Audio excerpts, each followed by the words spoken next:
Welcome back to Dilemma's Concepts. Today we are looking at finding the zeros for these polynomials that we have.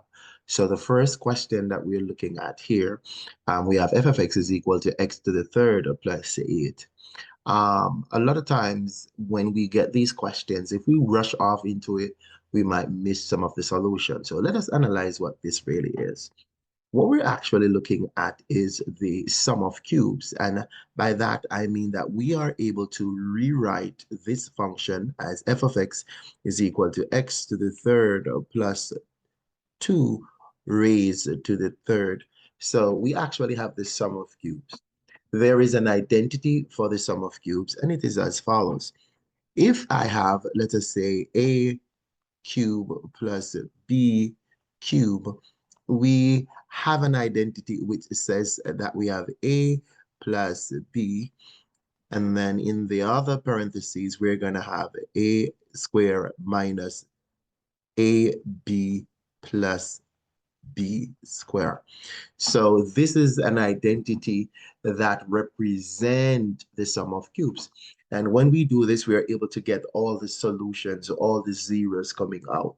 So remember now, in this case, A would have been our x and B is our 2. So let us now just substitute these in and then see what we have. Mark you, whenever you're going to be finding, whenever you're going to find zeros, we have to let the polynomial be equated to 0. Okay, so basically what we really have is this. We're looking at x to the third plus 2 to the third equal 0. That is what we really want to do. But here is the case. We're going to factor our sum of cube by using the identity. So let us set it up.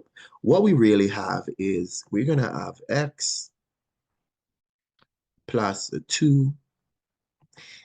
So as you could see, a and b. And then in the other parentheses, we're going to have x squared minus. And we're going to multiply these two. So we're going to have 2x. And then we square this plus 4. Right?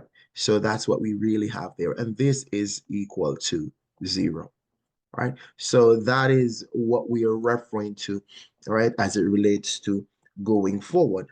Now, let us just clean this up a little bit.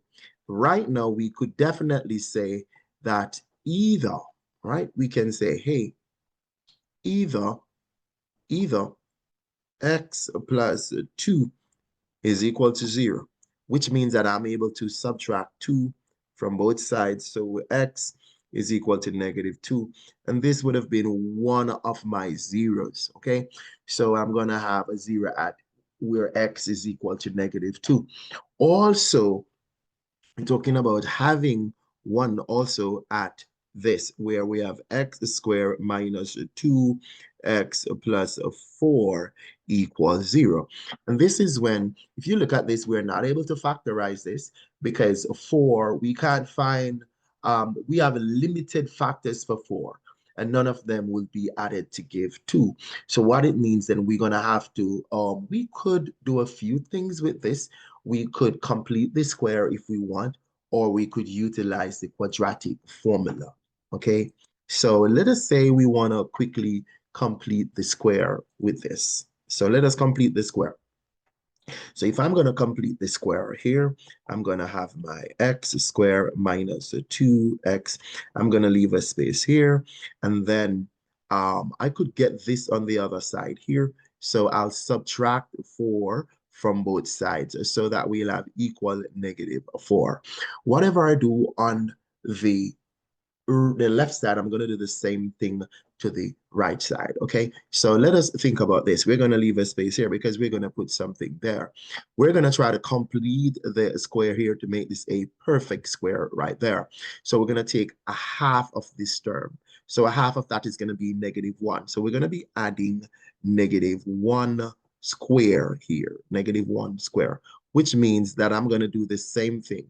I'm going to add -1 square here, as well as to create a balancing. Okay, so let us keep going forward. So what I really have here is actually x squared minus 2x plus 1. And this is actually equal to negative 4 plus 1. So let us really just take our time and look to see what it is that we have. This that I have here is a perfect square trinomial, because if I take a half of this term, square it, and I'm looking at it here, it means I have a perfect square. So a half of the negative 2 is negative 1. And if we square negative 1, we get positive 1.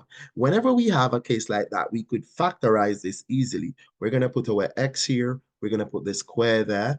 And then a half of this term comes here. Negative 1 comes right here. And if you should expand this, you're going to realize that you're getting back this right there. So that's the factor of that. And this is equal to negative 3, because negative 4 plus 1 is negative 3. I'm actually there. I'm almost there. So let us now just finalize this. Remember, I'm solving for x. So my main objective is that I need to isolate this. Firstly, what I'm going to do right about now is I'm going to take the square root of the left side here, which means I'm going to have to take the square root of the right side. Therefore, I'm going to actually have a plus or a minus here. Let me set it up better. Let me set this up a little better. All right. So I'm going to have to take the square root of the left side here, which means I definitely would have to take the square root of the right side. And when I do so, there has to be a plus or a minus coming out. So the second step here, I'm going to have x minus 1, because the square and the square root cancel each other out. So I'm left with x minus 1, which is equal to plus or minus the square root of negative 3. All right, now let us keep going with this. Now I'm going to add 1 to both sides. Okay, so if I add 1 to both sides here, I mean, I could put a plus 1 right here. So I'm adding 1 there as well. So what I really have, let's take a look at what we really have. I'm going to have the x to be isolated. So the x is going to be alone, and this is going to equal to 1 plus or minus the square root of negative 3. We're almost there. The thing is, remember that we cannot take the square root of a negative number, but we are able to represent this in such a way that we could come up with an imaginary number. Because what happened is that this is really the square root of 3 times the square root of negative 1.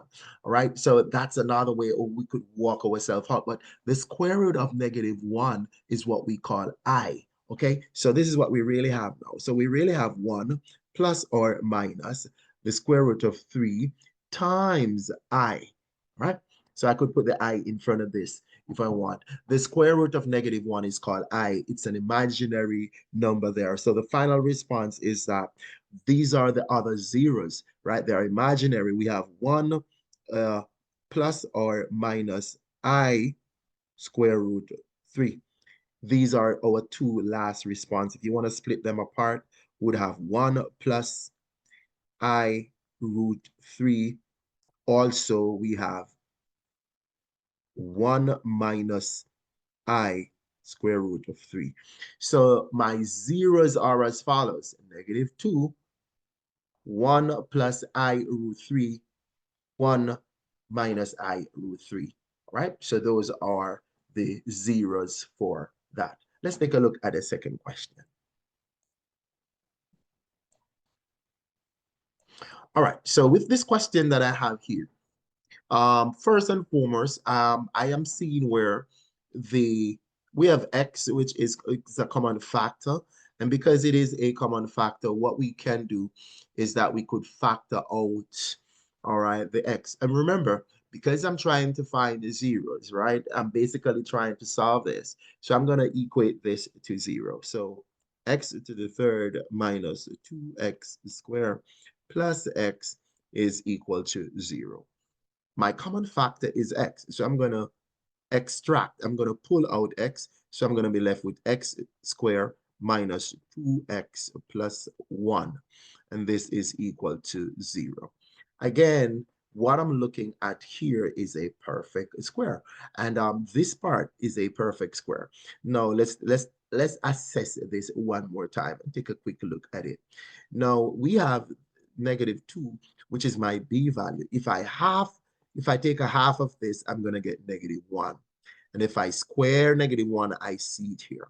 So that is the recipe for a perfect square. If you halve your b value and square it, and if it becomes your c value, then definitely you have a perfect square. So what this really means is that I have x and times x minus 1, and then this is all square, because in the perfect square, half of b comes here.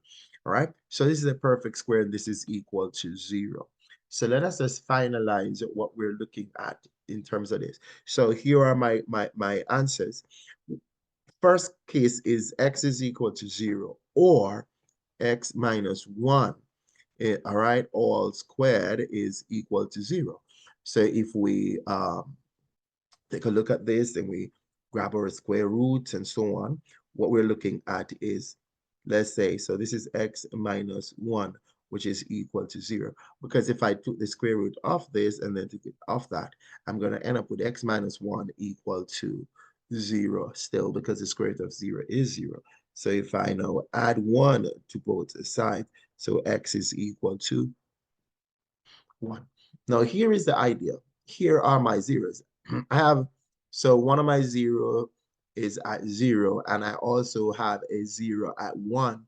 But remember that this was actually x minus 1 all squared, which means there is a multiplicity of 2 here. That means it's like at positive 1, it's like a quadratic. It like kisses the axis and go, right? So that is why we have a multiplicity of 2 right here. So that's it for now. Thank you for watching Daily Math Concepts. See you next time. Bye-bye.